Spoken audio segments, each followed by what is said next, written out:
If you're a preacher, is it time to consider moving? If so, how do you proceed in making the transition? Elders and churches, do you know the concerns, fears, and frustrations of preachers when you're searching? How do preachers and churches work together during this time to find a good fit for everyone in the process? Welcome to Gleaning Mustard Seeds with Jerrie Barber. Mr. Barber is a preacher, a ventriloquist, a barefoot runner, and writes 2 blogs. When Jerrie communicates, he encourages people, try not to learn very much. Find a mustard seed. In the next few minutes, try not to learn very much.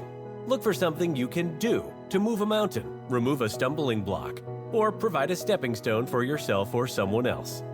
And now, here's Jerrie with this week's mustard seed. In Acts 16:9 we read, "And a vision appeared to Paul in the night. A man of Macedonia stood and pleaded with them, saying, 'Come over to Macedonia and help us.'"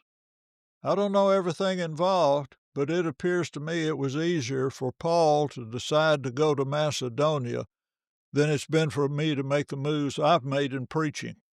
This is a story of my transition several years ago and a study I made of the process during that time. After having thoughts of the possibility of needing to move, beginning about a year before I made the change, discussing it with my family, friends, and a counselor, I started making a list of people who know me and my work that would be able to give suggestions and recommendations of places I might fit. When I concluded I was ready to move, I began calling these 38 people, asking for their help. After some time, I received calls from congregations that were looking for a preacher. I decided to investigate and cooperate with those who expressed an interest, regardless of size or location. After making 8 or 9 appointments, I informed the elderships that I'd decide by the last week of May. This was in March when I started the process. Some congregations concluded I wasn't the preacher for them after I preached and interviewed. Time became a factor that eliminated some possibilities. I returned to 4 congregations for more detailed discussions, stating what I believed to be my strong and weak points, asking and answering more questions, discussing how we thought the Lord's work needed to be done and how we'd work together was the focus of these conversations. The expenditure in time, effort, and money was significant.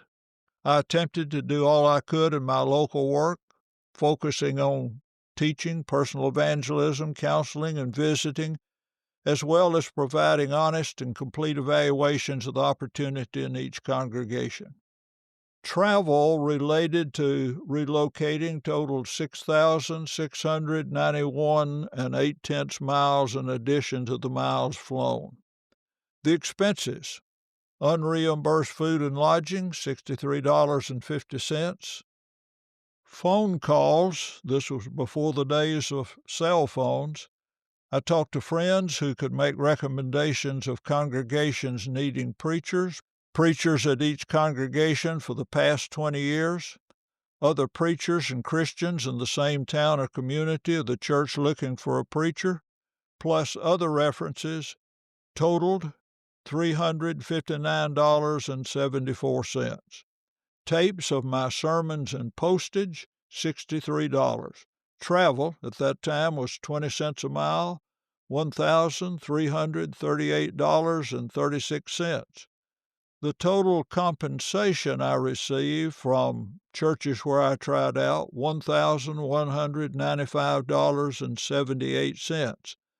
The net cost to me was $628.82. I'm not complaining. I'm simply stating some facts that I haven't seen in print. A preacher couldn't make a living trying out. To do a good job and to be free to investigate freely, he needs to have some money saved to finance the process. Something that elders might consider is that the way a preacher and his family are treated on the tryout weekend is loud communication about what it'd be like living and working with that congregation. We're usually at our best behavior when we're courting. Car doors are rarely opened after the first year of marriage. Something to consider is that not only are the preachers trying out, the congregation is watching, listening, observing them, but the congregation is also trying out. My family and I tried to be aware of every noticeable thing in our visits. Here's our list: the condition of the building, the singing, the friendliness of the congregation or lack of it, the interest or lack of interest on the part of the congregation, questions asked and not asked. Was there an attitude of excellence or the idea that we're just doing enough to get by? The amount of enthusiasm from the elders, the search committee and congregation's discussion of the work of the church, whether we were treated special or just a necessary burden in the process of getting another preacher. How did the congregation respond both during and afterward? Did they feel free to laugh when appropriate? Were comments specific or just enjoyed the sermon?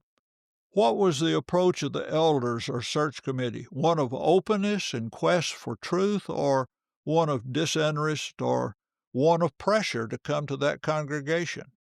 One of the comforting principles to me during the times of transition is that God is in control. He loves His church and He loves me.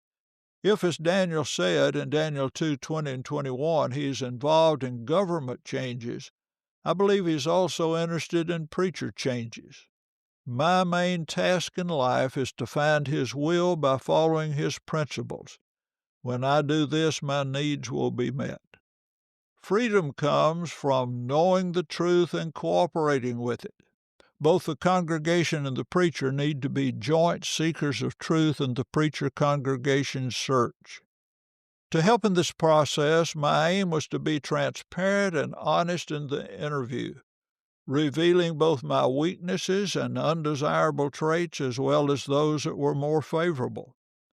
When truth is the goal, I'm not trying to get a job, and the congregation, which might be interested in me, is not trying to hire me. We're searching for truth, asking God to supply the wisdom to determine if we should be together or not. Part of the truth I sought during each visit or in any other communication was evaluating the fit between the congregation and me. The prophet Amos asked, "Can two walk together unless they are agreed?" The correct answer is no. I wanted to know if we fit doctrinally. I also wanted to see if we fit in methods, emphasis, and attitudes. One of the most helpful nights for me during this time was when an eldership agreed to meet with me to explain why they didn't want me to be their preacher. We met, at my request, in their building, for them to tell me why I didn't fit in that congregation and how, from their viewpoint, I could be more effective in my preaching and teaching during the tryout Sunday. That facet of truth, early in the process, helped me to do a better job of trying out with several other congregations. God teaches in His Word that we're to be more concerned with the inside than with the externals. I remember having preached that principle, and I also recall being so impressed 20 years ago with a new church building and a large Sunday morning attendance that I agreed to move to a congregation where there was not a basis for a good working relationship between me and the elders of that church. They hired me at 9:31 Wednesday night. After thinking about the heart of the situation as well as the externals, I resigned at 6 o'clock the next morning. That's episode 40 in this podcast. Solomon wrote, "It is better to dwell in a corner of a housetop than in a wide house shared with a contentious woman." Proverbs 25:24.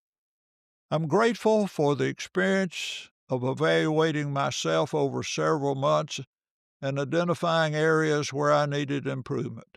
It was a good opportunity to learn and test God's principles. One of the most spiritual things a person can do is to think. Think before you get into a new relationship. Thank you for listening to Gleaning Mustard Seeds with Jerrie Barber. If you found a mustard seed, send a text or email with a link to a friend.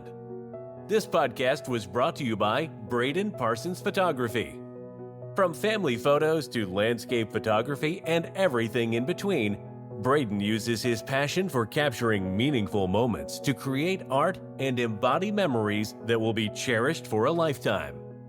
Whether you want photos for your family, an event, or even want to browse Braden's portfolio for prints you can buy as art for your home or office, go to bradenparsons.com to explore the creativity and inspiration that comes from Braden Parsons Photography. You can also contact Braden directly at bradencparsons@gmail.com to discuss how to turn your photography needs into your most adored keepsakes. There are links in the show notes to connect with Braden. Thank you for listening. Jerry looks forward to next week as we continue to collect and plant mustard seeds.